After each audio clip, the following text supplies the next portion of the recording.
It's 4 AM in the morning and then meron akong nakitang video sa TikTok na it's parang kanta siya.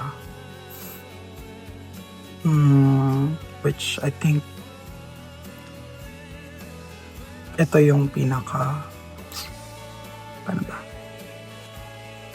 Nagde-define na music for all those person na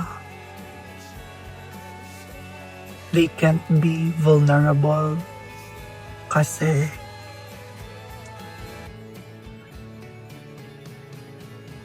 yung tingin ng tao sa kanila, strong sila. Play muna natin. Here, listen. I'm scared,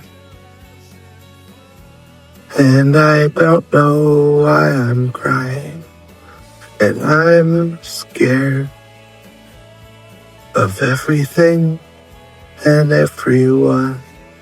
I'm scared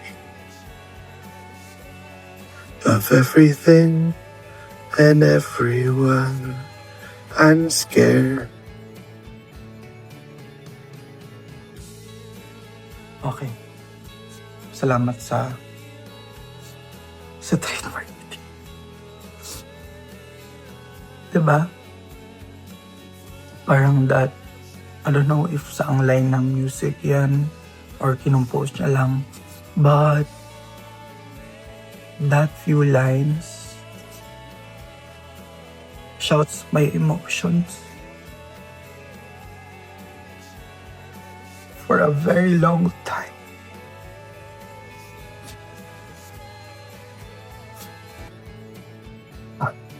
I remember someone says sa akin, tapang ka naman eh, kaya mo yan.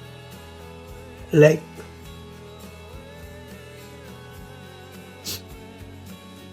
kailan ako pwedeng maging vulnerable?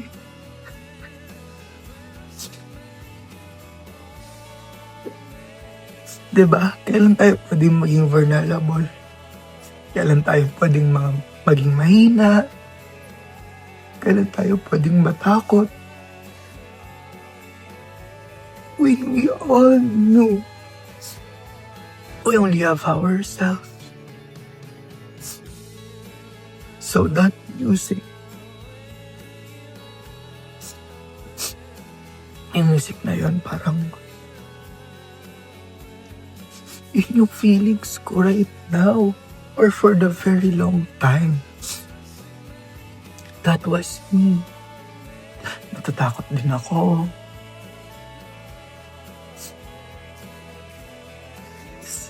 In short, parang at some point, gusto ko rin maging vulnerable. Gusto ko rin maging mahina.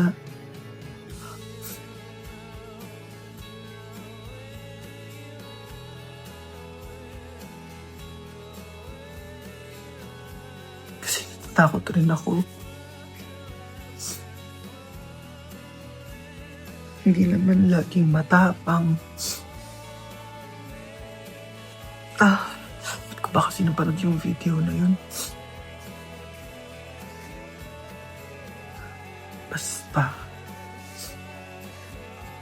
I know, hindi lang naman ako yun. Mag-isang nakakaranas na. But, basically, I hope someday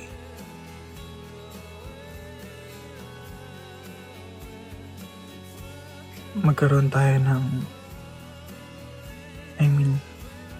sabi natin sa sarili natin na pwede na tayong maging mahina, pwede na tayong maging vulnerable.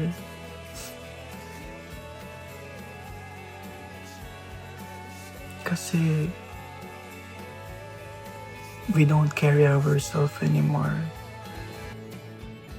Soon sana ganun.